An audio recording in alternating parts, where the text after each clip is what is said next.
So first off, we're just gonna take off this intake ducting, flathead on this side, flathead back here.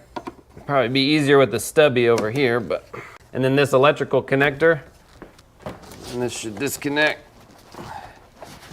from here.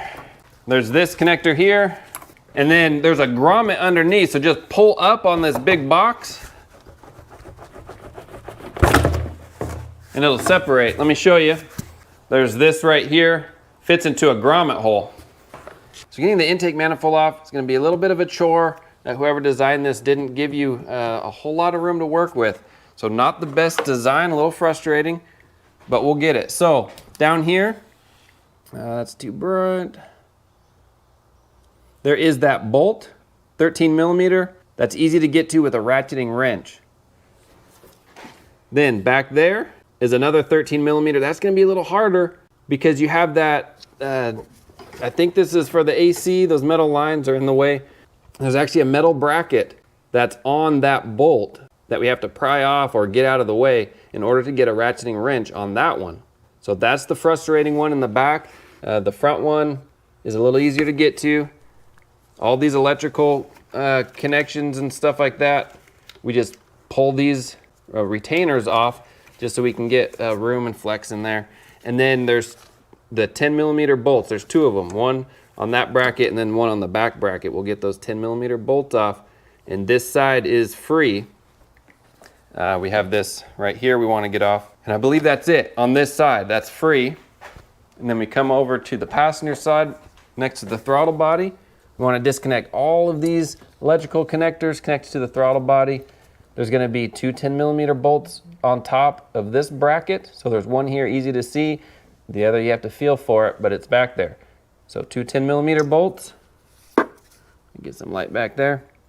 And then I can't really show you. Well, maybe I can. Let me see. So it's that bolt right there. You can feel it. There's an electrical harness connected to it. You want to pull that electrical harness off. Then you can get a socket on there. I believe it is 13 millimeter. So you want to pull that. We don't have to pull it all the way out, just enough so that bracket is loose. There's one up here. It can be kind of a challenge. And if you can't get to it, on here, as we pull the manifold off or up and out, some of that stuff will be a little easier to get to. There's a hose up here we just pop off. Okay. All right, we'll pull our purge solenoid off back here. There we go. So that's out of the way.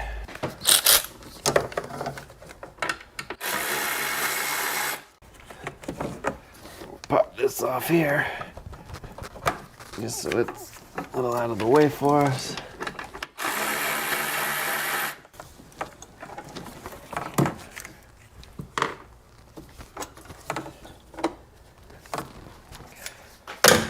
So let me show you. So I'm gonna be honest, I really struggled on this side, getting these loose. So you don't have to pull those bottom bolts all the way off. I don't know if I said that before, but just loose. So loosen those bottom, get this 10 mil off, and it's just out of the way. Same with this back one, just out of the way, loose is all you have to do. Because when we pull this up, we don't want it to snag on these brackets, so just enough. So now we can get to these 8 millimeter bolts. I believe there's 7 of them, and there's gonna be a hard one right here in the back, but this doesn't come out of the way. You can't really move anything. You just have to get it with a 1/4 inch little socket and a little ratchet, just enough to get in there, a little bit at a time, and that'll come off. So that's our next step. Then this can come up and then out, and we'll get some of those more connections and stuff in the back as needed.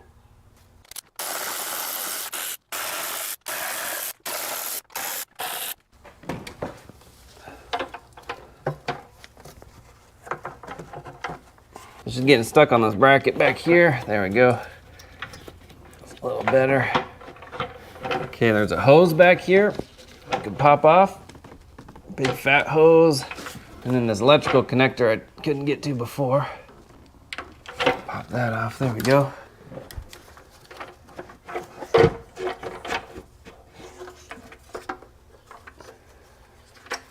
Up and out. Pull this out. Put this back. All right, we're ready for the manifold. We want to wipe the bottom of our manifold off. Make sure that surface is nice and clean.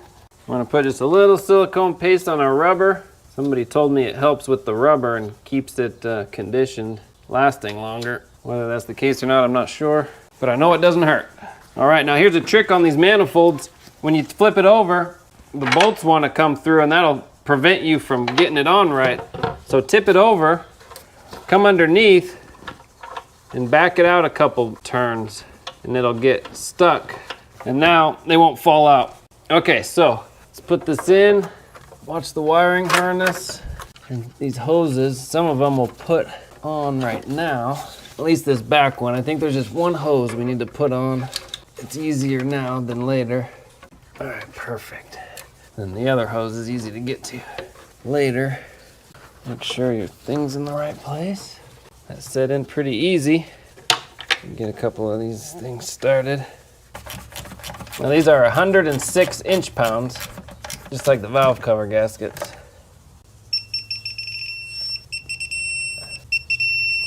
All right, so from here, all we have is to button this side up. There's one hose we can put in, really easy to get to, like that. These electrical connectors, see one of them swings all the way around and plugs into that back sensor. So that could have been done before we put the manifold all the way back, but I believe I can still get to it. All right, that's plugged in. All right, throttle body plugged in. Okay, so we have this bracket back here we can put back in. It's the two 10 millimeters and then that 13 in the back. So I did take the 13 mil all the way out just to get that bracket back on its upper 10 millimeters. It's like if they just gave us 2 more inches, that's all they needed to do. 2 more inches. Like this whole engine, look how much room there is in the front. They could have given us 2 inches. There we go. Okay, put the 13 back. And we'll put that harness back on the end of that stud. There we go. Okay, cool. This side's buttoned up. We'll go over to the other side. So on this side, we just have those 2 brackets. Plug those in, or bolt those in, I mean. 10 mils go on pretty easy. It's those 13 down below. I don't know if I told you that in order to get the AC line away from that stud enough, I just used a pry bar to pry that off. I don't see any, oh my gosh. I don't see any other way to do it. Okay. And then we'll plug in all our electrical stuff.